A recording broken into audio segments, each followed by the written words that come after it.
Voilà, écoutez, merci en tout cas de votre présence. Nous démarrons donc l'après-midi avec la troisième table ronde dédiée à la nouvelle donne stratégique.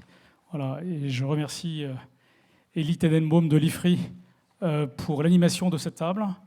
Et évidemment, l'amiral Geoffroy Dandigné, Madame Chloé Boniface et Monsieur Gabriel Scheinman de l'ambassade américaine, le directeur de cabinet de l'ambassadeur qui est avec nous aujourd'hui. Ouais, Elie, à vous la parole. Merci Fadi, merci pour cette invitation. Alors, effectivement, on m'a chargé d'animer une table ronde sur un sujet sur lequel il y a peu d'actualité en ce moment, hein, la nouvelle donne stratégique. On va essayer de couvrir au pas de course l'ensemble des évolutions et des impacts, je pense, de la politique étrangère américaine et de ses transformations en une heure sur un sujet voilà, sur lequel, comme je disais, il y a relativement peu de choses à dire, donc je pense que ça va être facile. Pour m'aider à traiter ces sujets, donc, comme Fadi à l'instant vient de l'évoquer, nous avons donc Ladies First, Chloé Boniface, sur ma gauche, qui est diplomate de carrière et qui occupe actuellement le poste de sous-directrice pour les affaires stratégiques au ministère de l'Europe et des Affaires étrangères. Elle suit notamment les questions de sécurité européenne et transatlantique, après avoir eu plusieurs postes aux Nations Unies notamment, et donc sur laquelle on discutera, avec laquelle on discutera évidemment de cet environnement dans la zone euro-atlantique. À ma gauche immédiatement, Monsieur Gabriel Scheinman, qui est directeur de cabinet, comme ça a été dit, de l'ambassadeur des États-Unis en France, ici à Paris. Avant de devenir diplomate, Gabriel a une riche carrière dans le monde des think tanks, donc évidemment ça m'est familier. Et il a aussi été, surtout, été directeur exécutif de Alexander Hamilton Society, qui est une organisation qui promeut le dialogue et les échanges sur ces questions qui nous intéressent aujourd'hui. Et c'est notre American Guest sur ce panel. Et enfin, last but not least, l'amiral Geoffroy Dandigné, qui est actuellement adjoint au sous-chef opération à l'état-major des armées, ce qu'on appelle le SCOPS, pour ceux qui connaissent. L'amiral est officier de marine, évidemment, est passé par à la fois les forces sous-marines, les flottes de surface, et il a récemment assuré les fonctions. Récemment, on disait, même si ça s'éloigne vite, parce que la zone évolue largement, de commandant de la zone Pacifique, que l'on connaît en France sous le nom d'Al-Paci, et qui est combiné avec les fonctions de COMSUP, camp supérieur pour les forces françaises en Polynésie française. C'est une des spécificités françaises, peut-être avec les États-Unis, d'avoir ces commandements régionaux qui ont des responsabilités. Et donc, on parlera notamment de cet espace. Et pour commencer, peut-être, et lancer un petit peu la discussion, on va essayer d'avoir des échanges informels et avec des réponses relativement courtes, peut-être pour qu'on puisse avoir à la toute fin un petit temps d'échange avec la salle. Je me tourne vers Gabriel. On est évidemment maintenant à 11 mois et demi, presque 11 mois de la nouvelle administration qui est en place.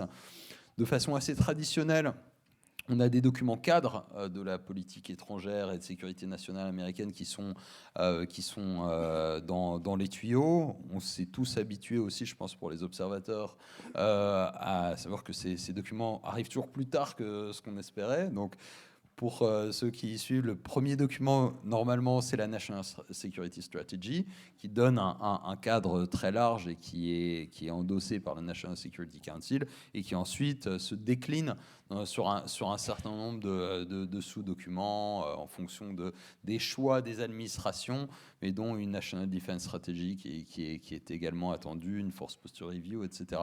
Peut-être à ce stade et de ce qu'on sait des directives premières qui ont été lancées et de ce que vous, en tant que diplomate aujourd'hui en poste à Paris, comprenez de la trajectoire, parce qu'il y a quand même beaucoup de choses qui ont déjà été données dans des visions, ce qui est attendu de ces documents et que l'on devrait pouvoir pressentir comme la teneur, la teneur et leur orientation au sens large. Et puis ensuite, on essaiera d'aller zone par zone pour voir ce que ça donne. D'accord. Ouais, merci. Ouais, ça marche, c'est bon. Merci bien. Élie, vraiment. Merci à tous et à toutes. Et surtout, j'ai les lumières dans mes yeux, donc je ne vois pas si Hervé est là, mais merci au Admiral Hamelin aussi pour m'avoir invité à cette colloque, à cette intervention avec vous. Et je dis à l'origine, je suis américain, donc je vais faire de mon mieux en français. Mais si je dis quelque chose qui ne vous plaît pas, c'est une mauvaise traduction. Ce n'est pas parce que, au fond, c'est quelque chose qui n'aime pas. Et en plus, est-ce que je suis le premier américain au colloque qui parle aujourd'hui ? Oui, d'accord, ok. Donc c'est important quand on parle que la victime quand même peut se présenter un peu sur scène, le sujet des affaires. Donc merci beaucoup vraiment de m'inviter ici. Et l'autre chose, c'est vrai que vous dites, la dernière chose que vous avez dit, Élie, que ces documents importants, stratégiques, ça prend toujours plus de temps qu'on y pense. C'est vrai. Mais juste pour vous dire que le document qui, pour le moment, est encore le dernier document de stratégie nationale de sécurité, qui est document du gouvernement précédent, du gouvernement Biden, en fait, il n'est pas sorti, je crois que c'était jusqu'au automne 2022, donc pratiquement 2 ans dans le mandat. Pourquoi ? Parce qu'il était prêt à sortir littéralement 1 semaine, 2 semaines avant l'invasion russe en Ukraine. Et tout à coup, honnêtement, le gouvernement américain dit « Attends, on a un problème là, parce que ce qui se passe dans le monde n'est pas du tout représenté dans nos documents. » Donc, ils ont dû pousser pause, geler le document, et après, ça les a pris encore 8 mois ou 9 mois pour en sortir. Donc, j'espère qu'au moins, on va battre ce record. J'espère aussi qu'on n'a pas mauvaise chance, qu'entre-temps, il y aura un autre conflit qui s'ouvre en même temps. Donc, merci. Donc peut-être ce que je vais faire, c'est juste faire des grands points un peu sur la philosophie un peu que je crois va être représentée dans ce document, mais juste en général que vous voyez en fait dans le deuxième mandat du président Trump. Donc premièrement, c'est que bon, nous on appelle ça en anglais America First. Mais c'est vraiment, c'est en français, c'est quelque chose d'assez logique, c'est de mettre les intérêts des États-Unis d'abord, d'investir d'abord aux États-Unis. Et on voit ça sur plusieurs plans. Premièrement, on le voit sur le plan économique. Que pour nous, je crois, la force économique crée vraiment, c'est la première base de la force militaire, qui est la base de la force, une puissance globale.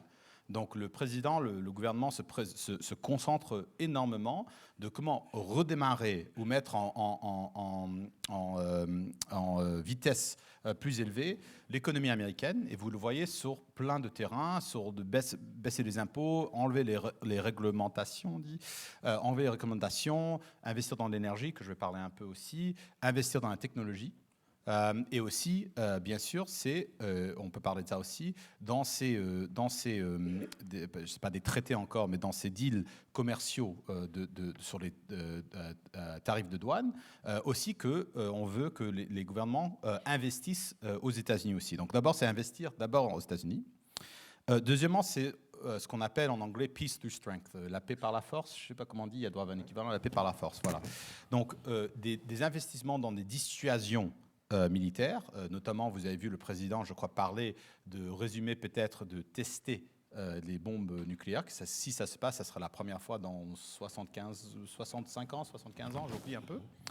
De la modernisation de notre force et aussi bien sûr sur le projet qu'on appelle en anglais Golden Dome, dôme doré, je ne sais pas encore une fois si on traduit de la même façon en français, mais d'un projet assez impressionnant de créer vraiment une défense contre les missiles continentales aux États-Unis. On voit l'avantage, surtout le progrès que les Israéliens ont fait sur les derniers 15 ans sur ça. On voit l'importance que ça joue en Ukraine, malheureusement, et partout d'autres. Donc c'est des grands investissements dans la paix par la force.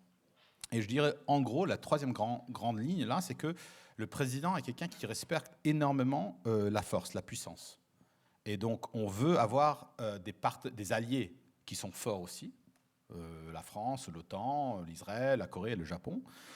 Et on veut pouvoir dissuader, quand il faut, nos adversaires. Et on trouve que des derniers 20 ans, peut-être même 25 ans, c'est ça ce qui manque. C'est qu'on a des beaux mots vis-à-vis de nos adversaires. Je crois qu'on plus ou moins on dit la bonne chose en 25 ans, mais on n'a pas toujours la force d'abord économique qui devient la force militaire pour parler. Donc ça, c'est en gros. En dessous de ça, je crois aussi, c'est nous on appelle ça en anglais defend the homeland, sécuriser le territoire, sécuriser le terrain. Donc vous voyez une concentration sur nos frontières, sur nos souverainetés, et d'essayer de faire en sorte que notre politique internationale, notre stratégie de sécurité nationale externe est prêt à aider à appuyer et réduire les menaces aux citoyens américains à la terme. Donc, vous voyez, je crois, je peux constater, mais ça suit que ce que le président essaie de faire à rétablir des vraies frontières américaines qui étaient très faibles ces dernières quelques années, surtout notre frontière entre les États-Unis et le Mexique. Vous voyez l'opération, les frappes qu'on est en train de faire les derniers 30 jours, 45 jours, contre les narcoterroristes, on dit en français, contre les narcoterroristes dans le Caraïbe et le Pacifique, c'est parce que la drogue, c'est vraiment une menace gigantesque aux États-Unis. Donc on est en train de défendre nos citoyens et nos frontières. C'est ça pourquoi vous voyez une concentration, je crois aussi ça va se montrer dans ce document, concentration sur l'hémisphère occidental, qui est pas nouveau dans le sens qu'on a eu une politique dans l'hémisphère occidental très importante depuis 200 ans. La doctrine d'une Monroe, qui était littéralement un peu plus de 200 ans. Hémisphère occidental qui correspond grosso modo aux deux Amériques. Ouais. Aux deux Amériques, ouais, pardon. Voilà, vous pouvez me corriger mon français et contextualiser. C'est juste important. Que le terme... je suis tout à fait d'accord. Hémisphère en français souvent désigne nord et sud, et en fait, on n'est pas habitué à diviser le globe d'est en ouest. D'accord. Donc, en fait, ça fait 200 ans... On vient de passer les 200 ans de la doctrine, la déclaration du président Monroe, qui commençait un peu déjà il y a 200 ans de dire aux puissances européennes à l'époque de ne pas se mêler dans le voisinage, disons, américain. Donc, c'est une retour aux sources un peu sur cette concentration. On est aussi en train de limiter les influences étrangères malveillantes. Je crois que vous voyez peut-être la pression que le gouvernement américain met sur les universités américaines, avec ce qu'ils ont souffert les dernières quelques années, la montée de l'antisémitisme et vraiment des mouvements pratiquement pro-terroristes. Et on a l'impression qu'il y a des choses qui sont domestiques, c'est sûr. La montée de l'antisémitisme aux États-Unis, c'est très concernant. Mais aussi, on voit des influences de l'étranger. Et finalement, je dirais, c'est essayer de diversification des chaînes d'approvisionnement pour ne plus dépendre sur nos adversaires. C'est une leçon, je crois, qu'on a tous appris dans le Covid tout de suite, mais ça a quand même prend du temps à vraiment le faire. Donc ça, c'est une autre des raisons pour la politique économique du président. Finalement, deux autres points, après je vous redonne la parole bien sûr, c'est que la concentration de libérer l'énergie américaine, ça a un effet non seulement sur notre croissance économique, et on parle du pétrole, du gaz, de l'électricité, et aussi du nucléaire. Une des grandes révolutions qui est en train de se passer aux États-Unis pour la première fois depuis 50 ans, c'est que le gouvernement américain est prêt énergie nucléaire, qui est très différent qui était avant. La France était toujours. donc pour nous, c'est nouveau pour nous. Mais pourquoi ? D'abord parce que pour avoir de l'électricité, de l'énergie moins chère, est très important pour baisser les prix et très important pour la croissance économique. J'ai vu aujourd'hui, il y avait un article dans le Wall Street Journal qui parle de la différence des prix de l'électricité en Europe. En gros, en Europe, vis-à-vis aux États-Unis, qui est beaucoup plus haut ici, pour des raisons variées. Donc d'abord, la croissance économique. Deuxièmement, parce qu'avec les investissements que les États-Unis font dans la technologie, surtout dans le IA, qui consomme énormément de l'énergie, comment pouvoir approvisionner ça. Et troisièmement, c'est que si on va vraiment combattre la Russie, la Chine, etc., il faut avoir quand même de l'énergie. C'était une partie très importante de la guerre froide. Genre la grande raison que, je crois, les pays occidentaux étaient dans le Moyen-Orient, c'est pour avoir du pétrole qui peut approvisionner l'Europe, les États-Unis pendant la guerre froide et pas la Russie. Donc on est revenu un peu autour sur ça. Et ça, pourquoi le GNL américain, l'exportation GNL américain, ces derniers 3-4 ans, mais même plus, c'est devenu très important, y compris en Europe. Donc ça, c'est une grande concentration. Et la deuxième chose, c'est l'adoption des technologies nouveaux, y compris le IA en tout. Je vois la différence entre l'Amérique et l'Europe, et on le voit non seulement du côté grassroots, c'est l'adaptation du IA par les citoyens. Aux États-Unis, déjà, est beaucoup plus élevé.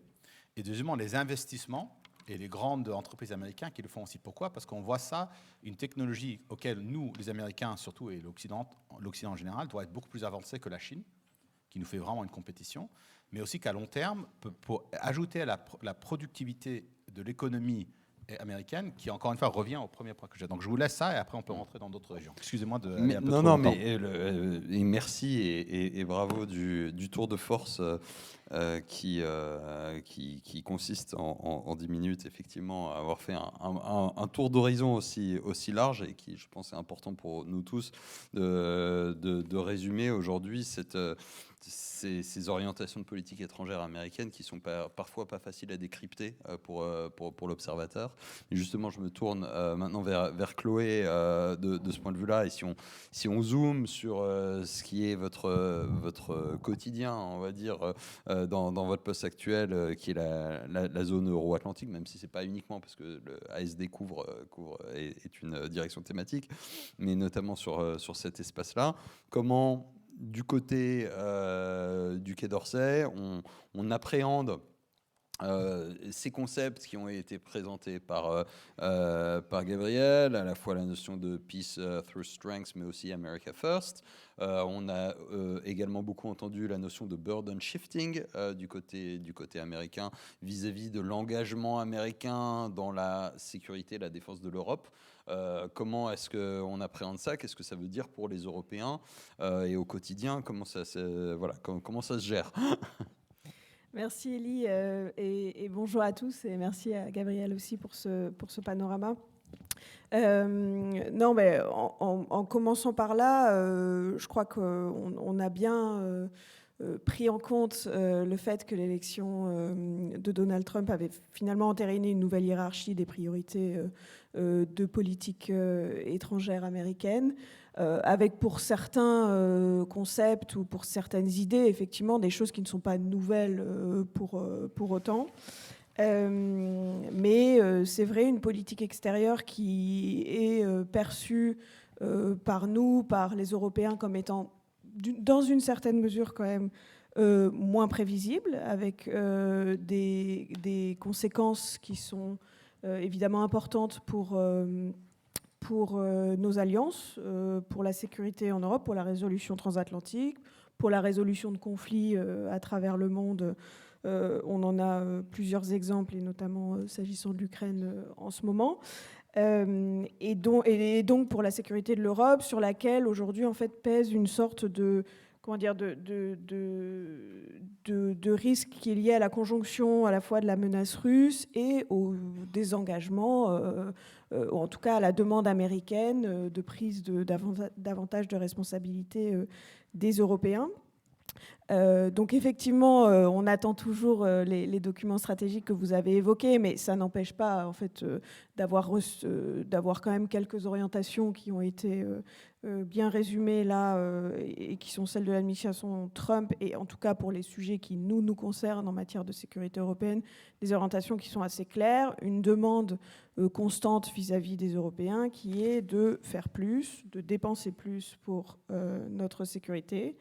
Et c'est ce que tu évoquais, Elie, qui a un temps peut-être a été appelé le burden sharing, le partage plutôt du fardeau, qui aujourd'hui est appelé parfois le burden shifting, donc plutôt une logique de transfert. Et donc, quoi qu'il en soit, je crois que c'est un appel qui est de plus en plus entendu par les Européens, qui avaient d'ailleurs déjà commencé à augmenter leurs dépenses de défense, à renforcer leurs industries de défense. Et c'est évidemment un effort qui a été accéléré depuis 2022 avec le début de la guerre en Ukraine, qui a quand même assez radicalement fait évoluer le paysage de la sécurité en Europe. Pour ce qui est de la France, on entend évidemment contribuer pleinement à cet effort. Je ne vais pas vous refaire, notre analyse du contexte stratégique en repassant toutes les zones qu'on a vocation peut-être à évoquer aujourd'hui, mais vous avez, je pense, tous entendu parler à minima, si ce n'est lu l'entièreté de la revue nationale stratégique qui a été publiée à l'été, enfin son actualisation, qui brosse, je trouve, très bien ce panorama et qui prend en compte certaines des nouvelles donnes, y compris l'arrivée de cette administration américaine. Ce que je voulais dire, c'est qu'en réaction à ça, au-delà de ce qu'on fait nous à titre national, il y a évidemment un effort qui doit être mené entre Européens. C'est pas quelque chose que la France peut faire seule.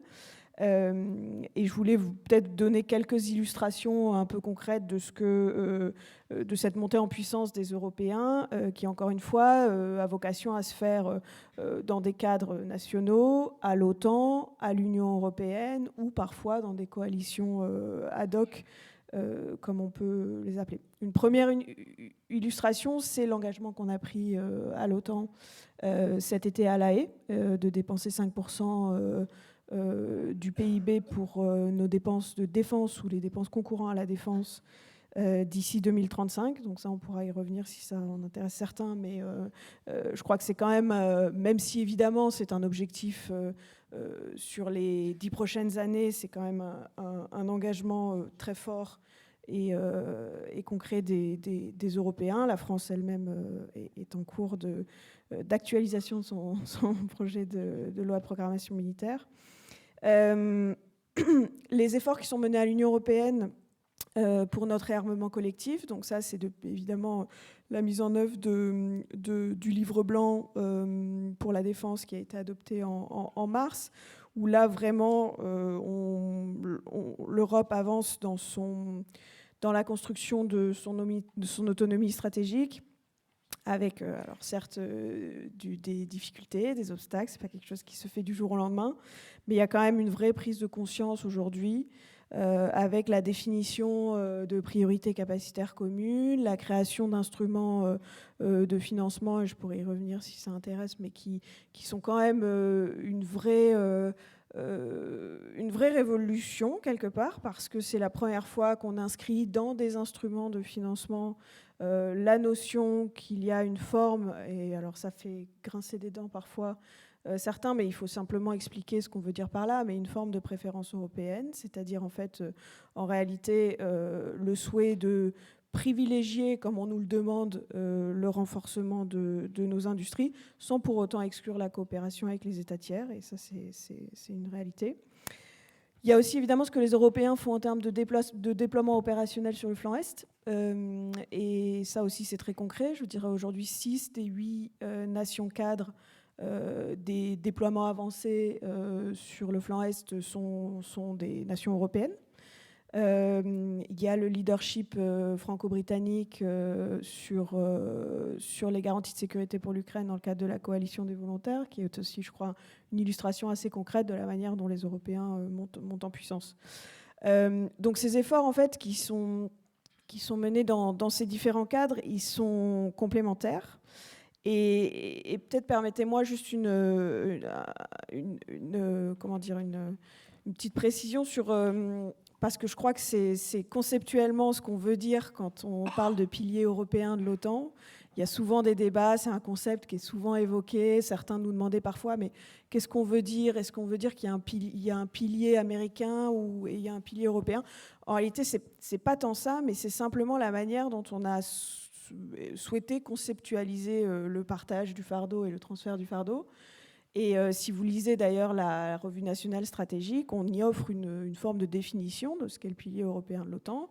En réalité, ce qu'on veut dire par là, ce sont les approches communes que les Européens peuvent prendre, mais aussi leurs capacités qui leur permettent à la fois, en tant que membres européens de l'OTAN, de remplir leurs obligations en tant qu'alliés, mais aussi en fait, d'agir conjointement pour eux-mêmes, pour leur défense. Donc ça veut dire qu'en fait, par pilier européen, on veut dire le renforcement des dépenses de défense nationale des pays européens, on veut dire ce qu'on fait bien sûr à l'OTAN, mais aussi ce qu'on fait à l'Union européenne, et donc tout ça est tout à fait complémentaire.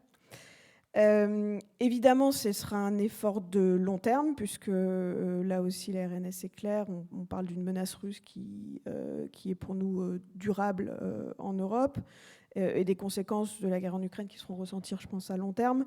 Et donc, forcément, ça impliquera aussi de contribuer pleinement à toutes les réflexions sur la guerre de demain, en tirant les leçons de la guerre en Ukraine, et peut-être penser ce que certains aiment appeler le European Way of War, donc montrer qu'on a aussi vraiment une approche européenne de tout ça. Et peut-être du coup, juste pour conclure là-dessus, et puis on pourra revenir sur ce qui intéresse, en fait, quand on parle de préférence européenne, d'autonomie stratégique européenne, fondamentalement, ce qu'on veut dire, c'est l'idée que les Européens doivent faire plus, doivent être plus autonomes. Je crois que c'est pleinement compatible avec certaines des priorités qui ont été exposées. Plus responsables, plus capables de se défendre par nos propres moyens. Et on ne le fait pas parce que les États-Unis nous demandent de le faire, mais on le fait parce qu'on estime que c'est notre intérêt. Et je crois qu'il y a quand même une évolution assez forte, y compris de nombreux partenaires européens sur ces questions. Il ne s'agit pas de concurrencer l'OTAN, il ne s'agit pas de concurrencer ou de rejeter le rôle des États-Unis du tout. Ce sont des fondamentaux de la sécurité en Europe aujourd'hui, mais simplement un partage plus équitable. Et voilà, c'est un défi de long terme. On avance petit à petit, mais on avance.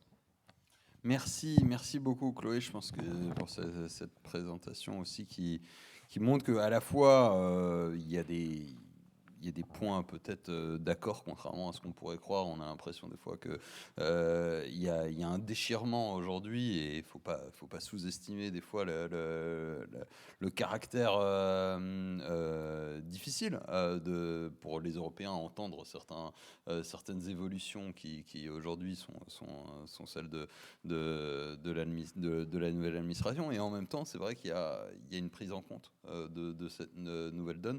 Je ne sais pas, Gabriel, si vous voulez réagir là-dessus, sur les points de convergence qui ont été soulignés ici, et en même temps peut-être certains points d'achoppement sur les instruments européens. On sait que les États-Unis n'ont pas forcément exactement la même vision toujours sur la notion de préférence européenne, sur la notion d'accès au marché, etc. Je ne sais pas si c'est un point. Aussi sur l'appréciation des menaces qui n'est pas forcément toujours ressentie, en tout cas, comme étant la même. Ou si, au contraire, pour vous, c'est finalement l'appel ou la volonté de rééquilibrage américaine a bien été comprise pour vous par les Européens.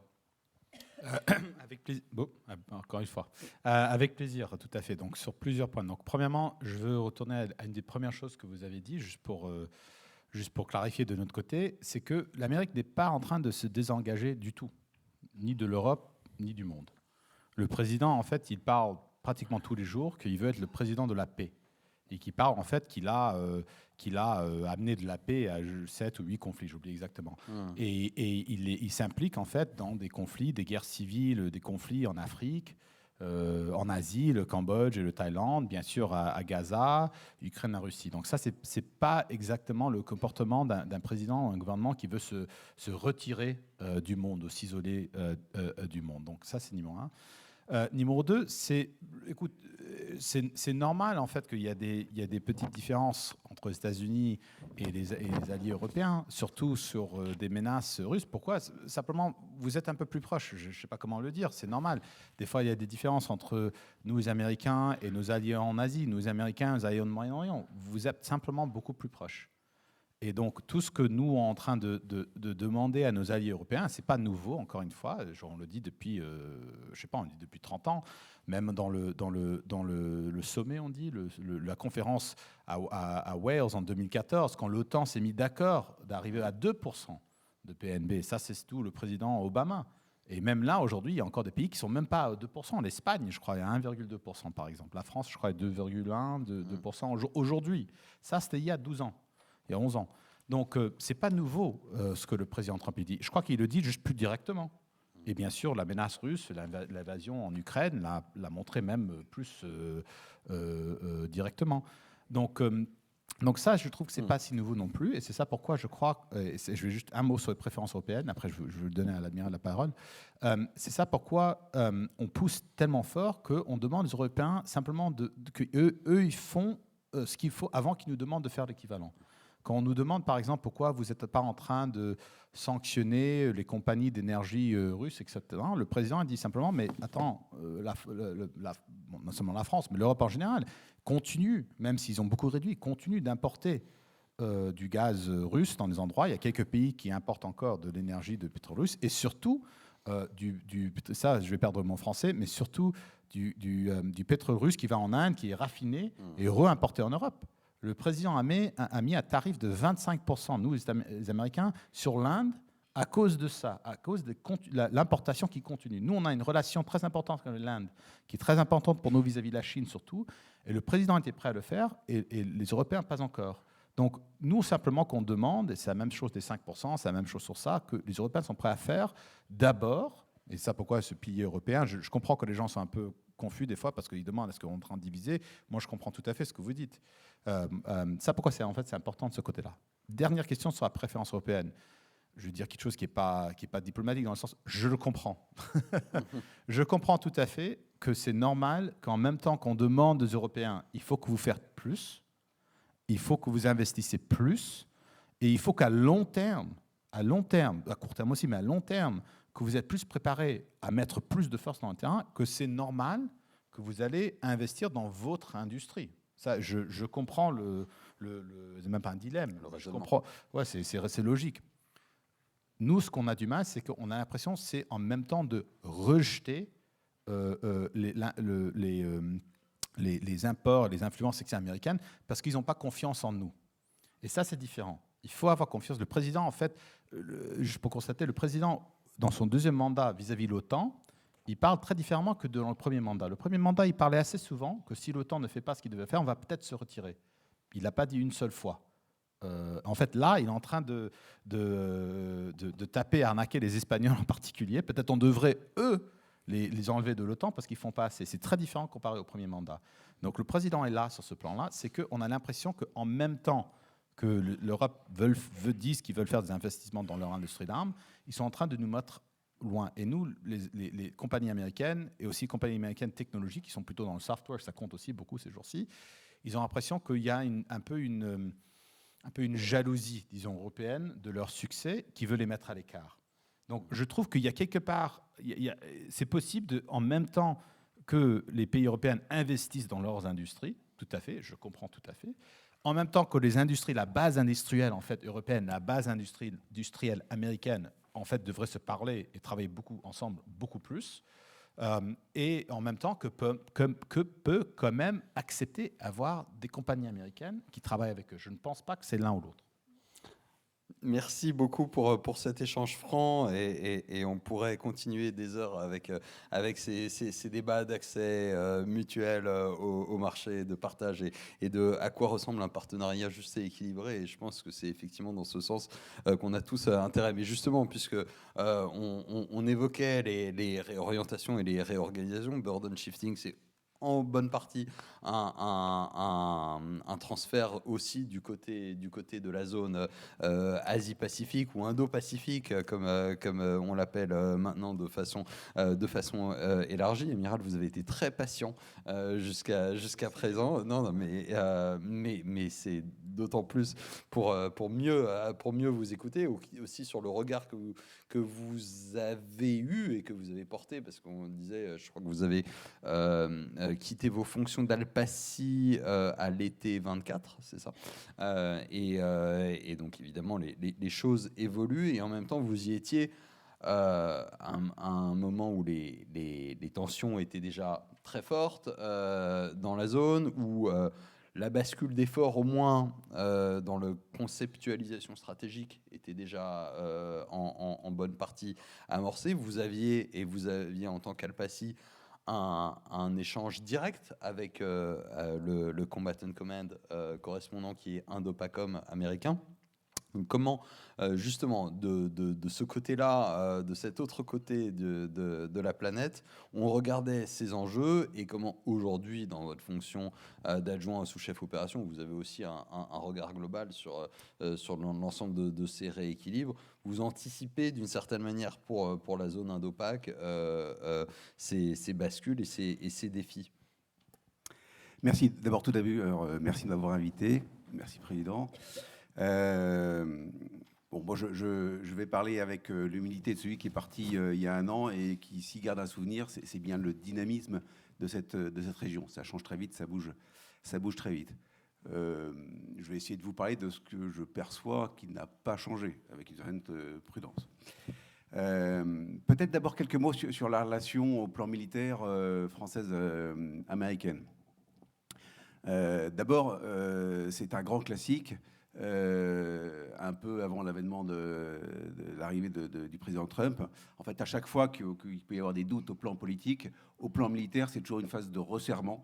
On veut s'assurer que ce qu'on a mis en place ensemble, et en particulier l'interopérabilité, qui est un effort permanent et toujours très lourd, ne soit pas finalement remis en cause et qu'on s'installe bien de ce point de vue-là dans une relation durable. Donc voilà, cet instant-là n'a pas échappé à la règle et donc on a conservé une relation très forte au plan militaire et même avec une volonté clairement exprimée de la resserrer.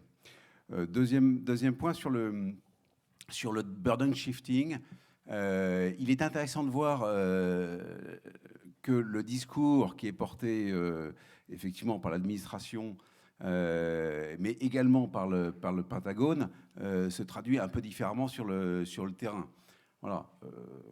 Dans nos relations avec le Pentagone, le message est effectivement clair. Prenez l'Europe, on s'occupe du Pacifique et on n'a pas forcément besoin de vous là-bas. Dans la réalité sur le terrain, les Command and Command, et Indopacom n'y échappe pas, est toujours très très désireux de notre présence et de notre implication sur le terrain, et ça n'a pas changé. Voilà, il n'y a pas de porte qui se ferme, bien au contraire. Bon, ce sont des éléments importants.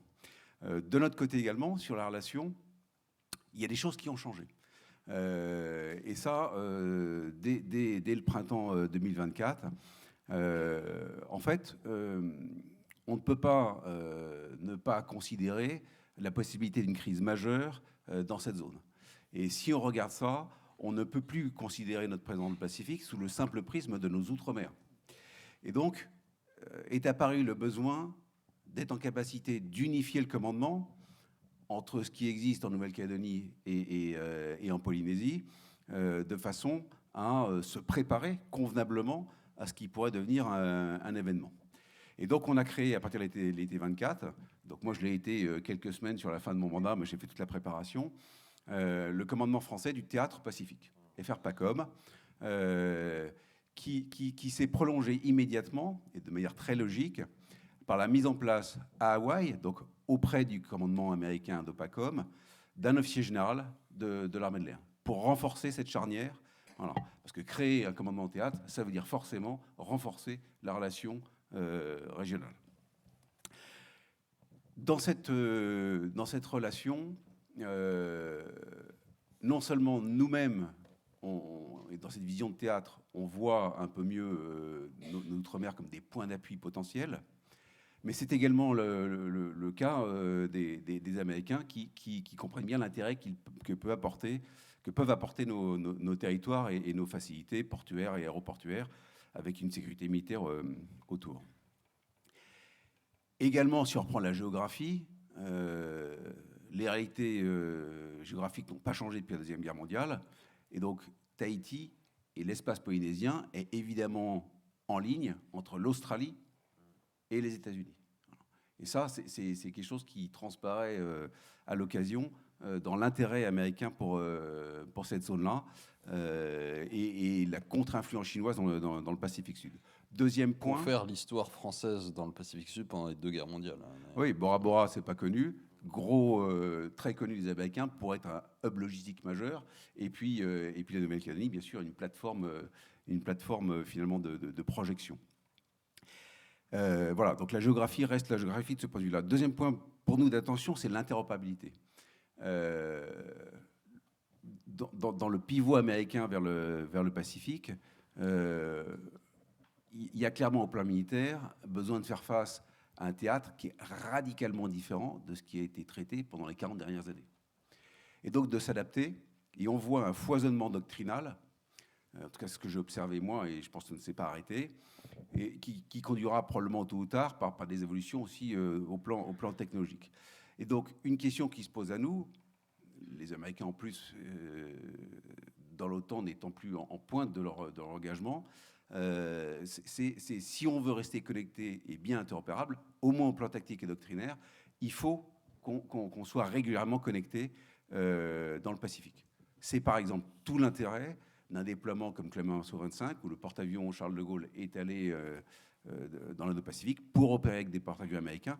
Voilà, il faut aller où sont les porte-avions américains. Ils sont moins dans le Moyen-Orient, ben, il faut qu'on aille dans le Pacifique. C'est pareil pour les déploiements Pégase de l'armée de l'air qui vont travailler une interopérabilité qui évolue vite dans cet espace-là. Voilà, évidemment, ça pose des problèmes de coût et ça pose des problèmes d'équilibre. Mais ce sont des questions fondamentalement, il y a bien un sujet. Sur la posture américaine maintenant, ce que moi j'ai vu, c'est déjà un changement dans le changement de commandement qui s'est opéré quand j'y étais. Voilà, je pense que c'est pas forcément connu, mais les commandements terrestres américains proposent un plan qui est validé par le secrétaire d'État, par le secrétaire au War maintenant, et qu'ils déroulent au plan de leur mandat. Donc c'est toujours très intéressant quand on a un changement de commandant, d'observer les changements de plan et les changements dans les plans. Voilà. Et on avait un plan jusque un peu avant l'été 2024 qui mettait l'accent d'une part sur l'urgence face à la crise taïwanaise, avec un discours et un narratif d'urgence, voilà, qui est une date 2027, qui est la première date, les sortants de l'APL. Voilà. Et deuxième volet, qui insistait beaucoup sur l'aspect dissuasif. Voilà. Pour résumer, il fallait tout faire pour que ça n'arrive pas en 2027.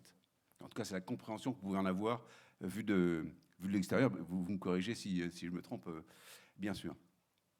Au changement, le titre du plan très intéressant s'appelle Prevail.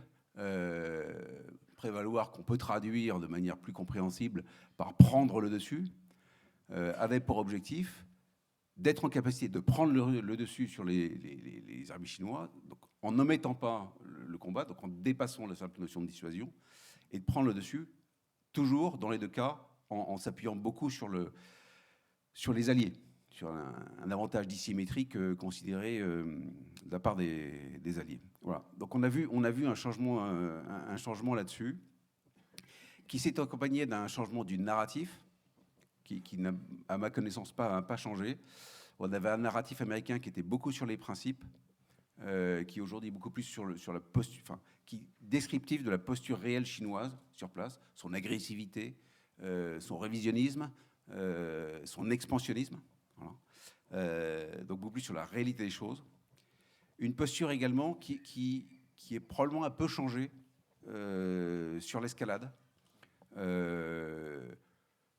C'est très intéressant de voir qu'en novembre 2023, quand Biden et Xi Jinping se rendent compte, à la suite de cette rencontre-là, était mis le souhait, et c'est un désir américain à ma connaissance, de mettre en place un canal de communication entre les deux pays au plan militaire.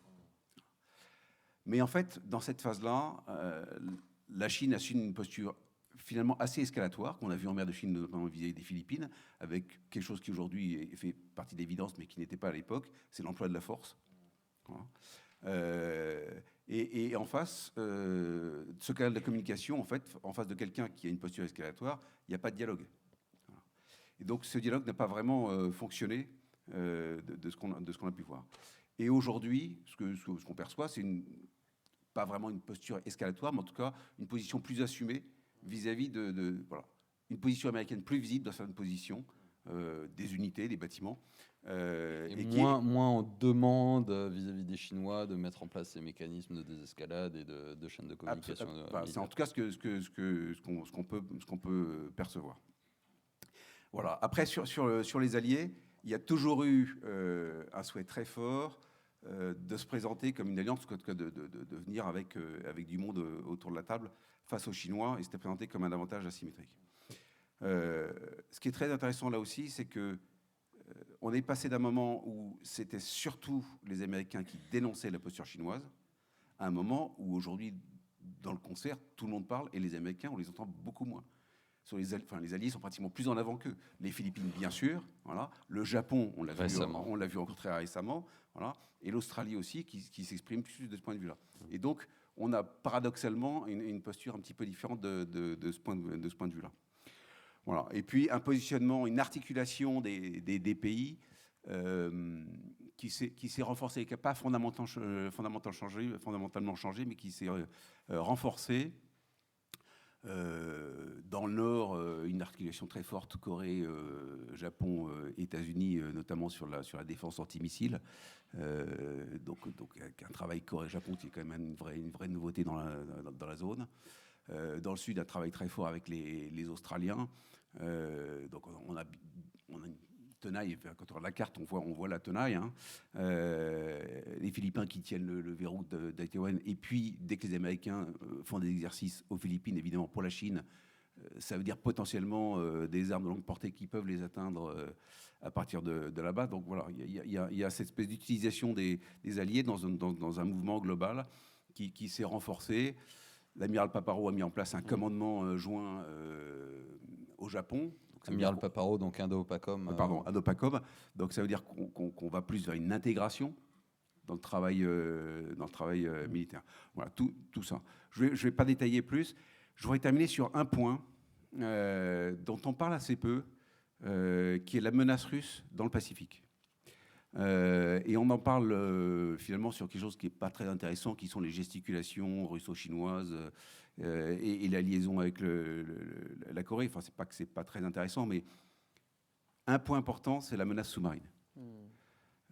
Les États-Unis ont deux façades, la Russie a deux façades. La façade pacifique russe a connu un renforcement de la flotte sous-marine et une modernisation, voilà, du même tonneau que l'Atlantique. Mais il y a une grosse différence entre l'espace atlantique et l'espace pacifique au plan sous-marin. Le premier, c'est que c'est un espace beaucoup plus ouvert, dans lequel ces sous-marins extrêmement modernes peuvent se cacher et disparaître beaucoup plus facilement qu'en Atlantique. Donc il y a une réelle difficulté liée à la géographie du théâtre. Et le second point, c'est que les États-Unis sont seuls, en tout cas beaucoup plus que dans l'espace atlantique. Voilà. Il n'y a pas, dans l'espace Pacifique, de nations qui soient au même niveau de savoir-faire de lutte anti-sous-marine que ce qu'on peut trouver. Il n'y a pas d'alliance comme l'OTAN. Voilà. Et donc, même si ce n'est pas évoqué, très probablement, en tout cas, on peut imaginer que dans la pensée américaine, la menace sous-marine russe est quelque chose de très important dans le Pacifique.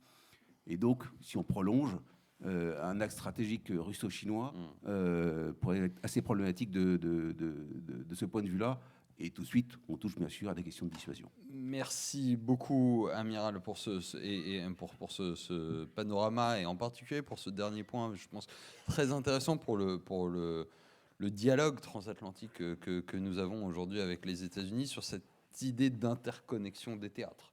Parce qu'on a effectivement cette impression, des fois, côté américain, d'une segmentation. Ce qu'on enlève aux États-Unis, ce qu'on enlève sur le théâtre euro-atlantique, on va le remettre sur l'Indo-Pacifique, et donc ou inversement, tout ce qui est pris entre guillemets par l'Europe, c'est ça en moins pour la Chine. Et en même temps, ce qu'on regarde à l'échelle continentale, c'est bien cette interconnexion. Je ne sais pas d'ailleurs, peut-être Chloé, là-dessus, comment tu vois l'importance de cette bascule. On a vu effectivement, en l'espace de quelques années, un acteur qu'on avait l'habitude de traiter strictement en Asie-Pacifique et la Corée du Nord avoir un impact sur les questions de sécurité en Europe, à travers leur participation à la guerre russe contre l'Ukraine.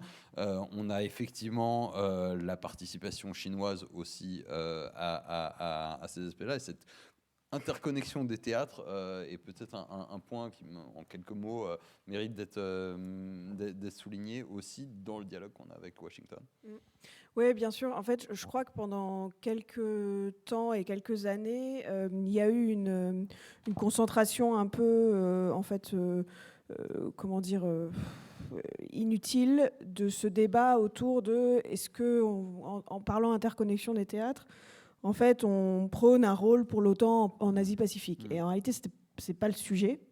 C'est pas quelque chose qu'on souhaite, nous, parce qu'on estime que l'OTAN est une alliance qui se concentre sur sa propre défense et la sécurité euro-atlantique. Mais en réalité, l'Ukraine a quelque part remis un peu les choses, en fait, les vrais sujets au centre. Et comme tu l'as dit, bien sûr, le soutien de la Chine à la Russie et de la Corée du Nord, en fait, nous ont permis, je pense, de recentrer vraiment la manière dont, à l'OTAN, ont discuté de ce partenariat, en fait, très concrètement, ce qu'on demandait aussi à nos autorités militaires de regarder en priorité.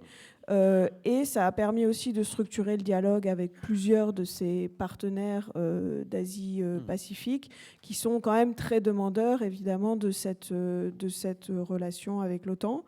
Effectivement, je suis d'accord, le dernier point évoqué par l'amiral, je trouve, est très intéressant, mérite d'être lui aussi pris en compte, je pense, dans ces analyses qu'on demande à nos autorités de mener dans le cadre de l'OTAN, parce que là, on parle vraiment de quelque chose qui est susceptible de constituer une réelle menace pour nos intérêts de sécurité dans cette zone-là, mais par extension, en réalité, au-delà. Donc moi, mon sentiment, c'est que cette interconnexion des théâtres, elle fait plus débat en soi. L'important, c'est de regarder, en fait, d'être en mesure d'analyser vraiment les points qui, pour nous, vont avoir un impact sur nos intérêts de sécurité immédiats. Et d'ailleurs aussi bien sur le plan des menaces, interconnexions, mais effectivement aussi des réponses et les partenariats. On pense par exemple Corée du Sud, Europe, où quand on voit la Pologne aujourd'hui s'armer ou se réarmer avec des moyens sud-coréens, demain c'est des chars. Aussi des chars sud-coréens et des lance-roquettes sud-coréens qui défendront le flanc Est. C'est vrai que ça fait réfléchir sur cette interconnexion et d'une certaine manière, comme vous disiez, où les alliés des États-Unis historiquement se parlent entre eux et coopèrent entre eux sans forcément avoir l'intermédiaire américain. Pour Gabriel, vous pouvez réagir là-dessus, mais aussi, parce que l'heure tourne et il nous reste 10 petites minutes, je voulais qu'on puisse au moins aborder la question facile du Moyen-Orient dans l'ensemble de ce paysage. Vous avez évoqué l'hémisphère occidental et l'Amérique latine. Je pense qu'on n'aura pas forcément le temps d'en dire beaucoup plus sur la question des narcos, même si c'est à mon avis très, très important. En revanche, Moyen-Orient, on n'a pas beaucoup parlé. Voilà, je vous laisse réagir si vous voulez à ce qui vient d'être dit sur l'interconnexion des théâtres, mais aussi de voir, parce que bon, dans les autres points d'interconnexion, on a vu aussi l'Iran lié aussi bien sur le théâtre indo-pacifique avec la Chine et avec la Russie ces derniers temps, au cœur de tout ce jeu d'échecs en trois dimensions qui est la donne stratégique actuelle. Oui, donc plusieurs réponses, et après je vous réponds à votre question aussi. Donc, en parlant de l'Indo-Pacifique, en fait, on exige à nos alliés en Indo-Pacifique la même chose qu'on exige dans nos alliés de l'OTAN, qui d'abord c'est de dépenser plus sur leur propre défense, qui sont en train de le faire. Le Japon, le Taïwan, la Corée, l'Australie un peu plus compliqué, mais les Philippines, ils sont tous en train de le faire, de se monter là. Donc c'est pas une question qu'on demande simplement aux alliés européens et pas aux autres. Apparemment, c'est le chiffre de 10% de dépenses de défense du PIB qui a été demandé à Taïwan. Le mieux, je sais pas le mieux, le plus, comment dire, parce que honnêtement, ils sont juste devant eux, je sais pas quoi dire. Les Israéliens, je crois qu'ils dépensent, là, avec ce qui s'est passé, 8-9%. Ils ont des menaces de tous les côtés. Donc les Taïwanais, si vous êtes Taïwanais, c'est pas un chiffre juste pour dire un chiffre, mais dire, comme vous le disiez, que nous Américains, je crois Européens aussi, disent que la Chine de Beijing est prêt à partir de 2027, ou devrait être prêt après de 2027, de pouvoir être capable d'une invasion. Donc si vous êtes le Taïwan, je sais pas moi de dire un chiffre spécifique, mais le plus le mieux de ce côté-là, c'est nécessaire. Mais en gros, le Japon, le Corée, le Taïwan, les Philippines, ils sont tous en train de le faire. Donc déjà, ça c'est le point numéro 1. Le point numéro 2, c'est que je suis tout à fait d'accord avec ce que Damien a dit, les théâtres sont liés. Donc je sais, de temps en temps, on pense qu'on est en train de diviser le monde, on se concentre à un, c'est pas ça, les théâtres sont bien liés. On sait très bien que ce qui se passe en Ukraine peut avoir un impact, ce qui se passe, la décision chinoise vis-à-vis de Taïwan. On voit très bien que ce qui se passe au Moyen-Orient, c'est ça comment je réponds à votre question, ça a un effet autre part. Je trouve que jusqu'à présent, dans les 10 mois du mandat du président Trump, l'action la plus importante qu'il a prise, c'est le bombardement avec les Israéliens des sites nucléaires en Iran en fin juin. Pourquoi ? Non seulement parce que je crois que c'est une action qu'aucun président américain a été préparé à le faire sur les derniers 30 ans. Et la menace du programme nucléaire iranien, il date depuis 30 ans, même peut-être un peu plus si vous parlez. Donc c'est le monde qui était prêt. Et c'était un message à tous les autres. Et en fait, qu'on l'a fait, les Israéliens aussi ont fait, sans perdre un seul avion, un seul problème. Donc, c'était un message, non seulement au Hamas et au Hezbollah, et je crois que ça a beaucoup aidé à arriver à la libération de tous les otages vivants. Il y en a seulement 2 qui ont malheureusement décédé, qui restent dans les mains du Hamas. Et aussi l'isolation du Hezbollah, etc. Mais aussi vis-à-vis de la Russie et vis-à-vis de Beijing. Parce qu'il voit que c'est un président sérieux et qu'il n'a pas peur de faire des choses que les autres présidents américains, ils étaient peut-être un peu trop peur. Donc ça, c'est un autre exemple que les théâtres sont liés. Maintenant, je suis d'accord, ou genre, je dis même plus loin, je trouve qu'on est face à une alliance, en anglais on appelle ça plusieurs choses, une alliance des autocrates, mais une alliance entre Beijing, Moscou, Téhéran, Pyongyang et Caracas. Okay. Elle est relativement faible, dans le sens qu'on a bombardé l'Iran et la Russie et la Chine n'est pas exactement venue les sauver. On est en train aujourd'hui de mettre énorme pression sur le Venezuela. Et encore une fois, je ne vois aucun de ces alliés qui sont en train de venir la sauver.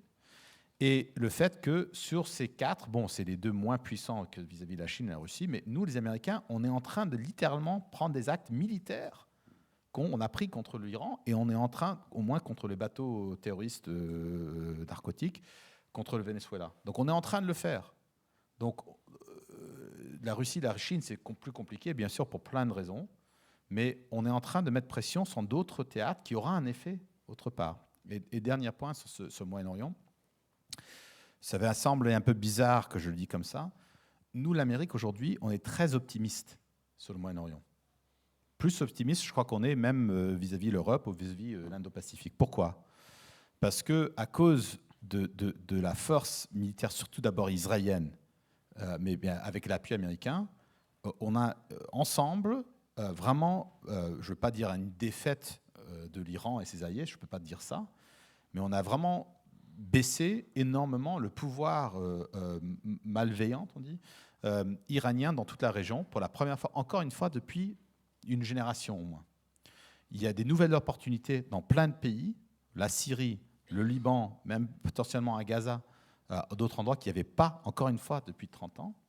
Et on va voir un relancement ou un approfondissement des accords d'Abraham qui étaient conclus à la fin du premier mandat Trump, qui, en fait, ces accords très optimistes parlaient de non seulement la paix, la normalisation entre des pays arabes et Israël, mais en fait des relations économiques, du progrès technologique, vraiment toutes sortes d'opportunités. On a l'impression qu'au Moyen-Orient, si on arrive à mettre les Iraniens dans le coin, comme on dit en anglais, il y a plein d'opportunités parce que c'est une population jeune dans le Moyen-Orient. Il y a beaucoup de capital, il y a beaucoup de technologie, ils sont prêts à le faire. Donc, malgré ce qu'on voit dans les nouvelles, je sais que c'est un peu bizarre, mais nous, les Américains, aujourd'hui, on est très optimistes parce qu'il peut, par le potentiel, l'infrastructure au Moyen-Orient. Merci beaucoup sur cette note d'espoir, même s'il y a évidemment des défis énormes et sur les conditions de règlement du conflit en Israël-Palestine et puis aussi sur la relation entre les alliés, j'imagine, qui sont présents à la fois dans la zone et hors zone, mais qui ont aussi des actions. On parlait des connexions entre les alliés, les forces françaises sont aussi présentes dans la zone, donc il y a tout ce défi d'organisation et de mise en cohérence de ces différents acteurs, mais je pense que ça brosse assez bien le sujet. Il nous reste 2 minutes, donc c'est vraiment le temps d'une question très courte de la salle. J'ai quelqu'un devant moi qui... voilà, monsieur, je vous en prie, si vous pouvez poser une question très courte, dire à qui ça s'adresse, si ça s'adresse aux 3. On essaiera de diviser en 3 les 2 minutes que l'on a. Merci. Oui, merci. J'étais étudiant au MIT en 2002. 2003, c'est pour Chloé Boniface. À l'époque, on faisait des leçons de paix aux Américains, leur dire qu'il ne fallait pas aller faire la guerre en Irak, que nous, en Europe, on savait le coût de la guerre, que c'était important de faire la paix. Pourquoi est-ce qu'aujourd'hui l'Europe s'oppose à la paix en Ukraine, alors que cette guerre en Ukraine ruine l'Europe, accélère sa désindustrialisation? Pour quelles raisons? Eh bien, Chloé, je suis sûr que tu sauras relever ce défi. Ah oui, ça a le mérite d'être une question claire au moins. Alors, je crois que l'Europe ne s'oppose pas du tout à la paix en Ukraine. En fait, je crois que c'est la première chose à dire. Le président de la République l'a encore rappelé hier à l'occasion de la deuxième visite de Volodymyr Zelensky à Paris en l'espace de 2-3 semaines. Et d'ailleurs, vous le voyez au travers de notre engagement dans le cadre de la coalition des volontaires, qui a justement vocation à essayer de penser une paix durable et robuste. Donc le président, il l'a redit hier, il a dit nous souhaitons la paix en Ukraine, nous souhaitons la fin des combats, et c'est un objectif qu'on partage clairement avec les États-Unis aujourd'hui. On a salué à de nombreuses reprises les efforts de paix qui sont menés par le président Trump. Et ce qu'on dit, c'est qu'aujourd'hui, c'est une paix qui doit être discutée évidemment avec les Ukrainiens. Il y a des discussions qui sont aujourd'hui même en cours, évidemment, avec les Russes aussi. Simplement, chacun a un rôle à jouer. Et nous, on a un message qui est aussi, je crois, relativement clair et bien compris de tous, qui est qu'il y a des sujets dans le règlement du conflit en Ukraine qui relèvent des Européens, que ce soit des sujets politiques comme la question de l'adhésion de l'Ukraine à l'Union européenne ou des sujets de sécurité qui relèvent vraiment directement de la sécurité européenne, l'OTAN, enfin tout un tas d'autres questions. Et ces questions, elles doivent être discutées avec les Européens. C'est tout ce qu'on dit, mais je ne crois pas que en quoi que ce soit une opposition à la paix en Ukraine. Merci beaucoup. Et je pense que, voilà, pour conclure là-dessus et sur les propos introductifs de Gabriel, la notion de paix par la force, je pense, de ce point de vue-là, et parle à tous les Européens qui ont à cœur une paix en Europe qui ne pourra pas être faite à n'importe quel prix si on veut qu'elle soit durable. Merci à tous pour cette table ronde qui, je pense, a couvert très largement les enjeux et donnera lieu, je n'en doute pas, à d'autres discussions et d'autres échanges. Merci. Merci beaucoup, Élie. Merci, Amiral, Chloé et Gabriel. Merci beaucoup.